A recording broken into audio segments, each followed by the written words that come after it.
Ang tatalakayin ko po ngayon ay tungkol po sa paano matuto sa pagkakamali ng ibang tao o pagiging successful ng ibang tao. So may dalawang klase ng tao akong tinitingnan base sa outcome ng kanilang mga desisyon sa buhay. At unang tatalakayin natin yung mga mag-umpisa po tayo sa mga pagkakamali. May mga siguro hindi tayo mawawalan ng mga kakilala, kamag-anak, kaibigan na pumalpak sa kanilang mga desisyon sa buhay. At yun ay yung kanilang kwento ay parang naging aral sa atin para hindi po natin gayahin, no? Alangan namang sa kanila ka pa makikinig, palpak na nga. So kailangan pulutin natin yung aral na yon sa mga pagkakamali at desisyon nila sa buhay para hindi natin gayahin. Ibig sabihin, parang ganito yan Parang yung parang naglalakad kayo sa tulay.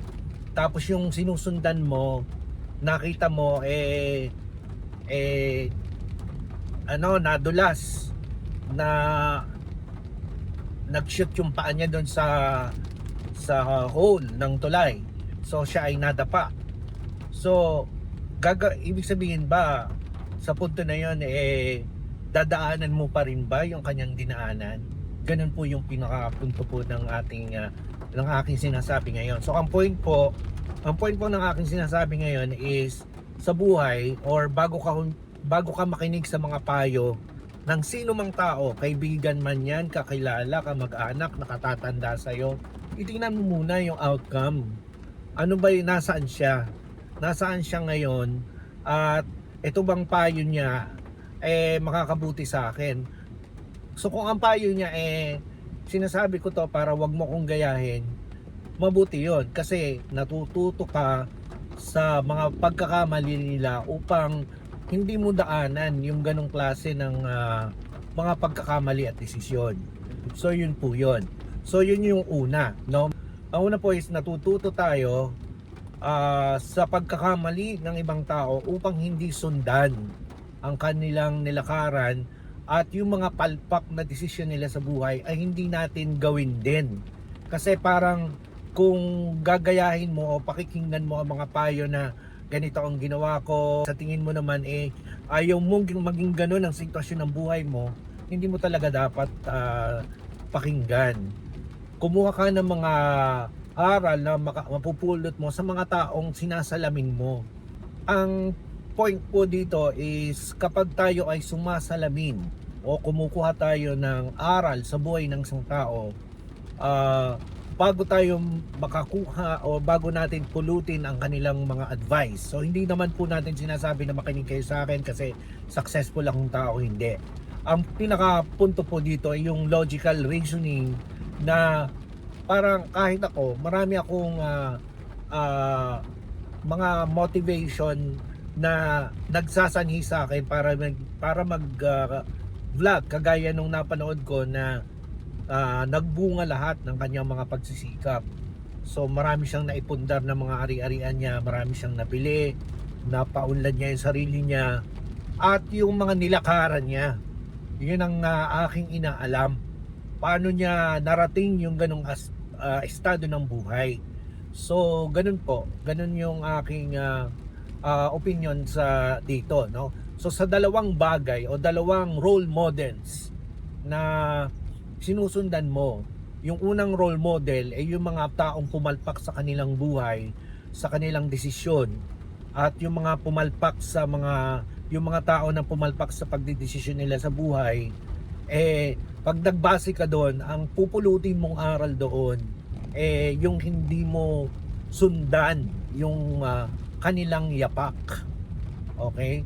Yung hindi mo susundan yung mga kanilang dinaanan, yung mga choices in life. So ganun po. Kasi pagka sinunod mo yung kanilang mga choices in life, ganun din mangyayari sa iyo. Ipapasa yan. Para yung isang pamilya ng may hirap, ipinasa ang kahirapan mula sa anak hanggang sa kaapu-apuhan.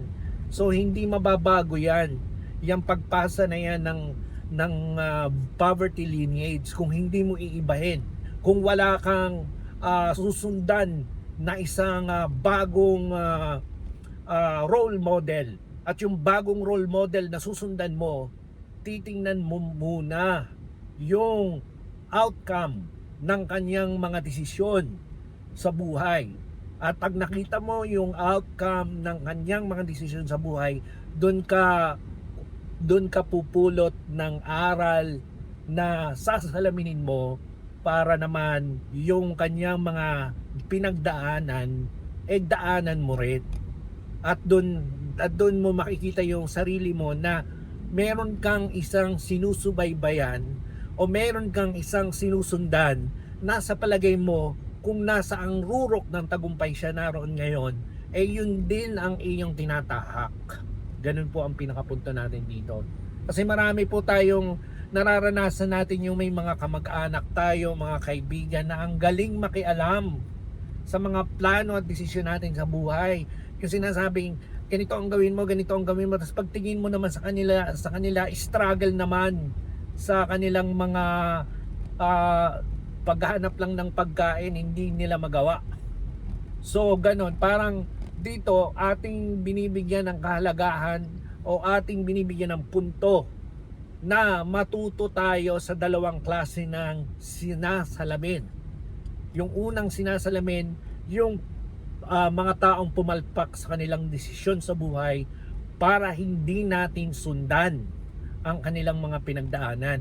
At doon naman sa mga tao na may tamang diskarte sa buhay upang matuto tayo doon at sundan kung paano nila naabot ang kanilang mga pangarap.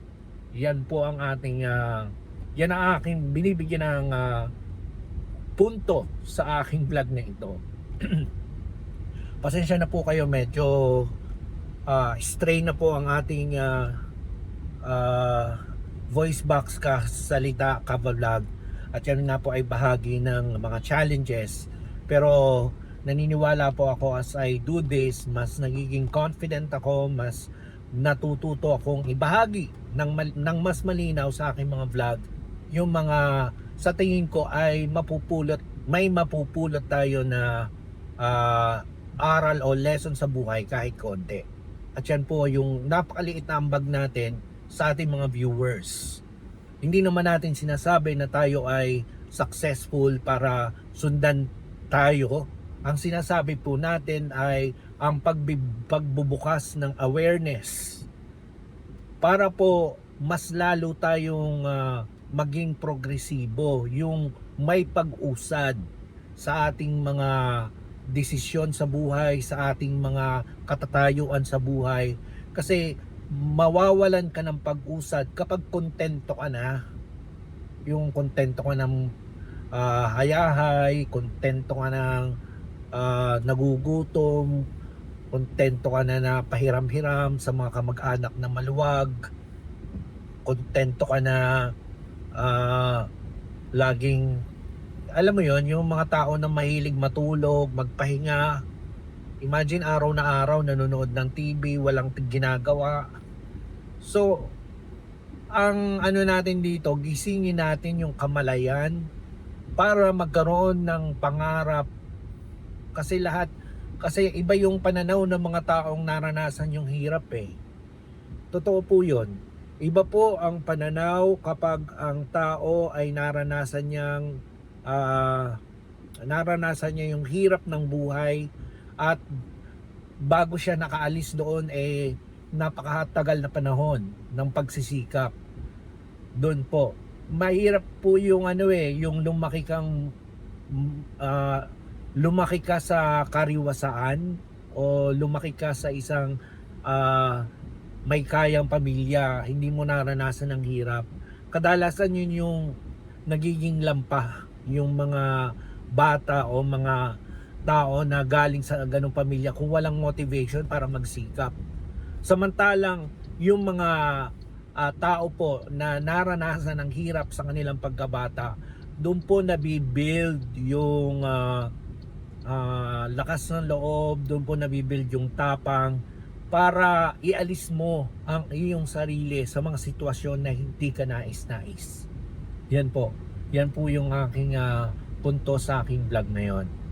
So, sa akin pong tinalakay na dalawang sinasalamin para sundan, okay?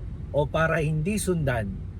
Yung una, yun yung mga tao na may mga pagkakamali sa mga desisyon nila sa buhay, at yung katatayuan nila at sitwasyon nila ayun ang hindi mo kumbaga naging aral sa'yo para hindi mo sundan at hindi mo gawin ang mga ginawa nilang kapalpakan.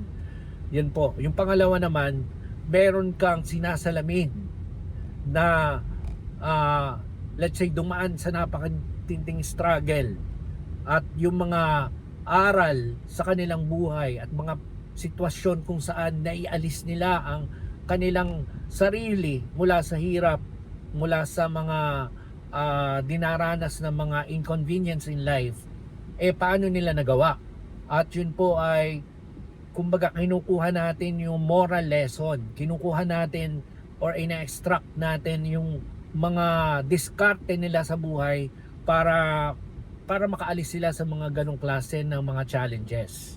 So ganun po yung aking punto ngayon sa aking vlog na gusto kong talakayin. Kasi kung walang motivation to really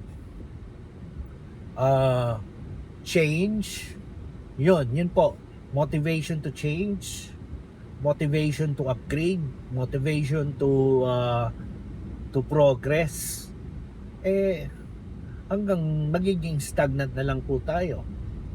Ganun po. So I hope meron po kayong kaunting natutunan dito sa talakayan na ito.